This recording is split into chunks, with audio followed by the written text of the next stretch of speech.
Next वाला, रेखी वेग में जो डेफिनेशन थी ना वो यहां पर रहेगी। बताओ जरा रेखी वेग में क्या थी? अरे विस्थापन परिवर्तन की दर, ठीक है, तो यहां भी सेम रहेगी। वृत्तीय गति में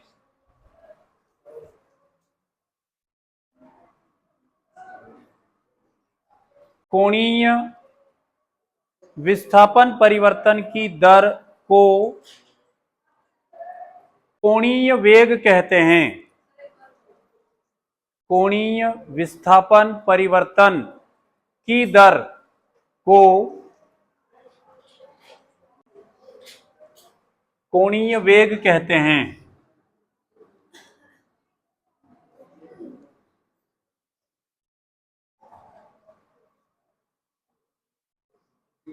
इसे ओमेगा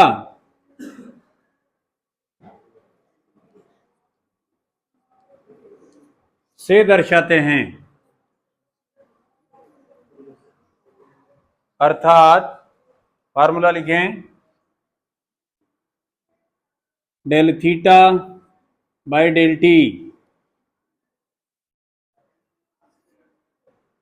या फिर इसको इस तरीके से शो कर सकते हैं, D theta by D T.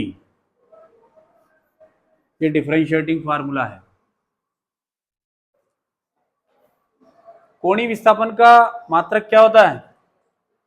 Radian, ठीक है ना। इसके नीचे लिखो कोणीय वेग का एसआई मात्रक, कोणीय वेग का एसआई मात्रक, बोलो रेखी वेग का जो होगा वही, और क्या बोलो? अरे वो मीटर प्रति सेकंड होता है ना, तो यहां पर विस्थापन को मीटर में थोड़ी नापते हैं, रेडियन में मापते हैं, इसलिए रेडियन प्रति सेकंड, रेडियन प्रति सेकंड होता है। क्या लिखा आपने? रेडियन प्रति सेकंड। अब 2 मिनट इधर देखें आप लोग।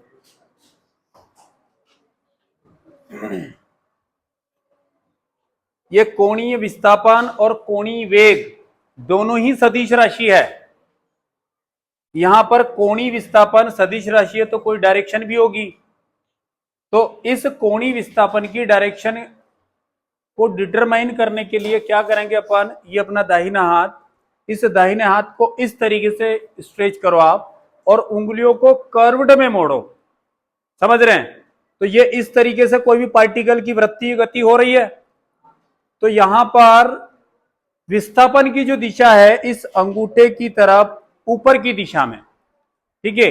कोणीय विस्थापन के लिए बात कर रहे हैं। यहां पर अपने दाहिने हाथ को इस तरीके से आप शेप बनाएंगे, तो इसमें इस डायरेक्शन में यानी कि उंगलियों की डायरेक्शन में कोई भी पार्टिकल कण गति कर रहा है, कौन सी? वृत्तीय गति। तो जो विस्थापन होगा कोणीय विस्थापन, वो एक सदिश राशि होने के कारण उसकी दिशा किधर होगी? अंगूठे की तरफ ऊपर की साइड। ये एक प्रकार का तल हो गया है, ऊपर की साइड। अब यहां पर कोणीय वेग की डायरेक्शन क्या होगी ये समझना है सिर्फ आपको। इसका आपने यूनिट लिखा है रेडियन प्रति सेकंड, तथा यह एक सदिश राशि होती है, तथा यह एक सदिश राशि है। अब सदिश राशि कैसे, ये देखो आप, यहां हमारे पास कोई भी पार्टिकल है, अच्छा वृत्तीय गति में दोनों डायरेक्शन में गति कर सकता है, क्लॉकवाइज और एंटी क्लॉकवाइज।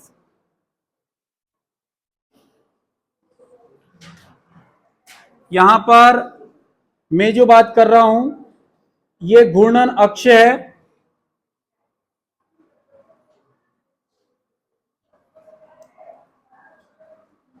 मान लिया जाए कोई भी पार्टिकल इस दिशा में गति कर रहा है, ये कौन सी दिशा होगी? एंटी क्लॉकवाइज, सही है क्या? घड़ी की विपरीत दिशा में।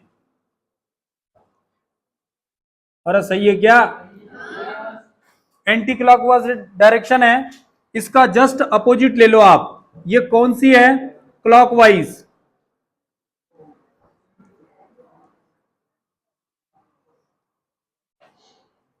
यदि किसी पार्टिकल, किसी कण की घूर्णी गति की दिशा एंटी क्लॉकवाइज होगी तो उस जगह, उस सिचुएशन में कोणीय वेग की डायरेक्शन इस घूर्णन अक्ष में ऊपर की तरफ रहेगी। समझ रहे हैं क्या? और अगर क्लॉकवाइज हुई तो उसकी जो डायरेक्शन है वो किधर रहेगी? घूर्णन अक्ष में नीचे की तरफ। यहां पर पार्टिकल अलग अलग, मान लीजिए ये पोजीशन आपके पास इधर की साइड अगर कर रही है तो ये P2, ये आपके पास P1 हो जाएगा, ये डेल थीटा कोणीय विस्थापन। और अगर इधर की साइड कर रही है तो फिर यहां पर इधर से ये P1 हो जाएगा और इधर की साइड जो है ये P2 हो जाएगा। ये आप इससे क्या शो कर रहे हैं? किसकी दिशा को बता रहे हैं इन डायग्राम से आप? कोणीय वेग की। कोणीय वेग सदिश राशि है तो दिशा भी होना चाहिए भैया। तो कोई भी पार्टिकल अगर क्लॉकवाइज डायरेक्शन में गति करता है तो उस समय कोणीय वेग की डायरेक्शन घूर्णन अक्ष के नीचे की तरफ रहेगी। और अगर एंटी क्लॉकवाइज कोई पार्टिकल सर्कुलर मोशन करता है, वृत्तीय गति करता है, तो उस के कोणीय वेग की जो डायरेक्शन रहेगी वो घूर्णन अक्ष के ऊपर की साइड रहेगी।